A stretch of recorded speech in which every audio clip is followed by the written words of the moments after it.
నాన్నగారి వర్ధన్ సందర్భంగా నేను నిన్న సురేంద్రకి ఫోన్ చేసి, సురేంద్ర ఈరోజు నాన్నగారి వర్ధన్ సందర్భంగా ఏదైనా 10 మంది పిల్లలకి భోజనం చేసి బాగుంటుందని అనుకున్నప్పుడు సురేంద్ర ఉండి, సార్ భోజనం కన్నా మా సంస్థలో చాలామంది కుట్టు మిషన్లు నేర్చుకుంటున్నారు, వాళ్ళలో చాలామంది కుట్టు మిషన్లు లేవు, దాంట్లో ఒక అమ్మాయి జమలపాలెం నుంచి ఒక అమ్మాయి వస్తూ ఉంది, ఆ అమ్మాయి కుట్టు మిషన్ కానీ మీరు ఇప్పిస్తే ఆ అమ్మాయి కుటుంబానికి కొంచెం సహాయంగా ఉంటుంది, ఆ అమ్మాయి ప్రాబ్లమ్ సాల్వ్ అవుతాయని చెప్పారంటప్పటికీ సరే అని చెప్పి అదే విధంగా చేయమని చెప్పి ఆ అమ్మాయి కుట్టు మిషన్ తీసిస్తారని చెప్పి చెప్పడం అయింది.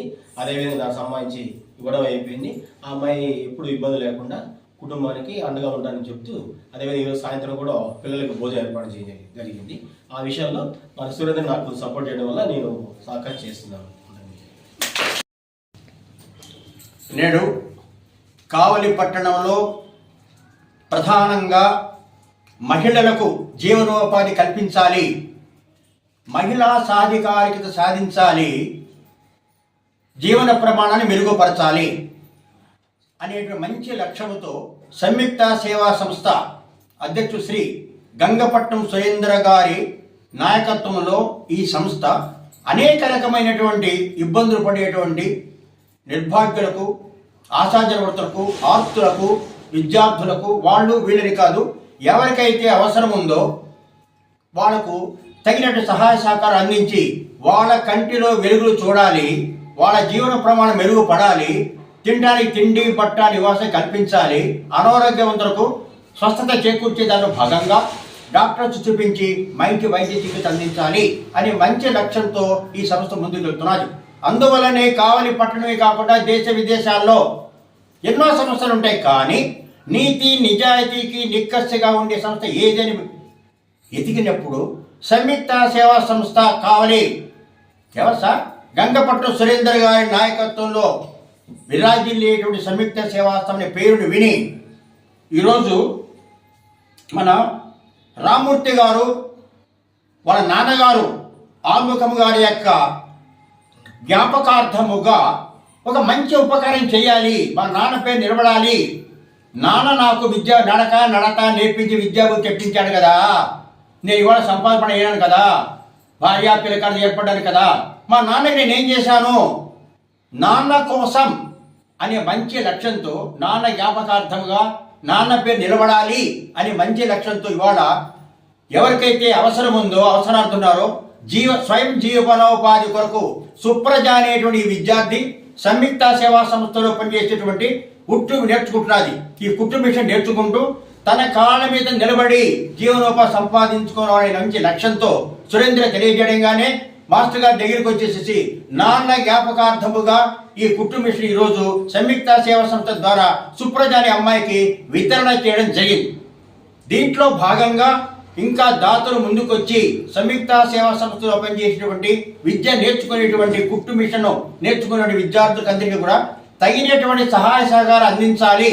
దాతలు ఎదురు చూస్తున్నారు ఎవరికి ఇవ్వాలనేటువంటి, కానీ సంయుక్త సేవా సంస్థలో ఉండేటువంటి విద్యార్థులకు మీరు చేయూతని ఇచ్చినట్లయితే ఈ విద్యార్థులకి జీవితం నిలబడుతుంది, జీవన ప్రమాణం మెరుగుపడుతుంది. వేడికి చల్లని మరుగా వాళ్ళ భర్తలకు ఇదోధికంగా ద్రవ్య సహాయం, ఆర్థికంగా సహాయం చేసి వాళ్ళ జీవితాల్లో వెలుగులు చూడాలి అంటే సంయుక్త సేవా సంస్థలో ఉండేటువంటి విద్యార్థులు కానివ్వండి, ఆర్తులకు కానివ్వండి, అవసరార్థులు కానివ్వండి కొద్దిగా గొప్ప మీరు సహకారం అందిస్తారని నేను కోరుకుంటూ ఈ అవకాశం ఇచ్చినటువంటి గౌరవనీయులు సంయుక్త సేవా సంస్థ అధిపతులు శ్రీ గంగపట్నం సురేంద్ర గారికి, దాతలు శ్రీ రామూర్తి గారికి, వాళ్ళ నాన్నగారు కూడా ఆల్ముఖం గారికి, అందరికీ కూడా నేను కృతజ్ఞత తెలియజేస్తున్నాను. ఈ బిడ్డ కూడా మంచి ఆరోగ్య సంపదలతో, మంచి ఉత్తమతో, మంచి లక్ష్యంతో, ఆసక్తితో, మంచి పట్టుదలతో, కృషి పట్టుదలతో విద్య నేర్చుకోవాలి, కుట్టు మిషన్ నేర్చుకోవాలి. ఈ కుట్టు మిషన్ ద్వారా 10 రూపాయలు సంపాదించుకుంటున్నాను సార్ అనే మాట సురేంద్ర గారికి తెలియజేసినట్లయితే ఆల్ముఖం గారు తెలియజేస్తారు, రామూర్తి గారు తెలియజేస్తారు, వాడు ఎంతో సంతోషపడతారు. Thank you so much sir, thank you so much. ఈరోజు మన సంయుక్త సేవా సంస్థ ఆధ్వర్యంలో ఈ పాపకి అంటే సుప్రజ, ఈ అమ్మాయి జమ్మలపాడులో పేదరాలు, కుటుంబ ఆర్థిక పరిస్థితి సరిగా లేవు, కుట్టు నేర్చుకోవాలనే ఆసక్తితోటి ఇక్కడ రావడం జరిగింది. కుట్టు నేర్చుకుంటాం అది చక్కగా. దీనికి సంబంధించి రామూర్తి గారు వారి తండ్రి ఆరుముఖం గారి పేరు మీద ఈరోజు ఆరుముఖం గారి వర్ధంతిక సందర్భంగా పిల్లలకు అన్నదానము, అదేవిధంగా ఈ అమ్మాయికి పుట్టి మిషన్ ఇవ్వడం జరుగుతుంది. సార్కి రాము సార్కి చాలా అభినందనలు ఇట్లాంటి కార్యక్రమం చేస్తున్నందుకు. రాము సారే కాకుండా ఇంకెవరైనా ఆసక్తిగా ఉన్నటువంటి వాళ్ళు ఈ సంస్థలో ఉన్నటువంటి పేదలకు ఈ కుటుంబం ఇచ్చినట్లయితే చాలా వాళ్ళ యొక్క కుటుంబాన్ని చక్కగా పోషించుకోగలరు. ఈ సందర్భంగా రామూర్తి గారికి మరోసారి ధన్యవాదాలు చెప్తున్నాను. నాకు ఈ అవకాశం కలిగించిన ముందుగా సురేంద్ర గారికి ధన్యవాదాలు చెల్లిస్తున్నాను. నాకు మిషన్ నేర్చుకోవడం చాలా ఆశ ఉంది, కానీ ముందుకు వెళ్ళేది కాదు. అంటే నేను ఒక్కదాన్ని వెళ్ళలేను, భయం. ఒకసారి అనుశాఖ నాకు చెప్పింది, ఎట్లా సురేంద్ర సార్ ఎట్లా సమస్య సేవలో నేర్పిస్తున్నారు అని చెప్పారు. అనుశాఖ చెప్తే అక్క నేను ఒక్కదాన్ని పోలేను అక్క అని చెప్పాను.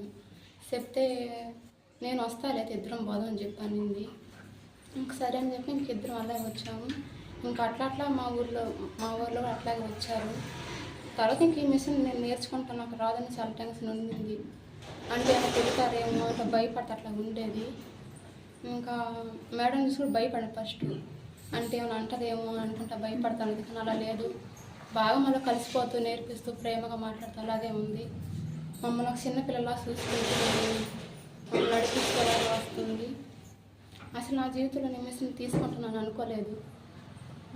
మీరందరూ ఇలా నాకు అవకాశం ఇచ్చినందుకు నా హృదయపూర్వకంగా మీకు ధన్యవాదాలు చెల్లిస్తున్నాను. రామ్మూర్తి సార్కి నా హృదయపూర్వకంగా ధన్యవాదాలు చెల్లిస్తున్నాను. నేర్చుకో, ఇబ్బంది అంటే చెప్పు, చేద్దాం. ఓకేనా? సార్ చెప్పా భరిస్తారా?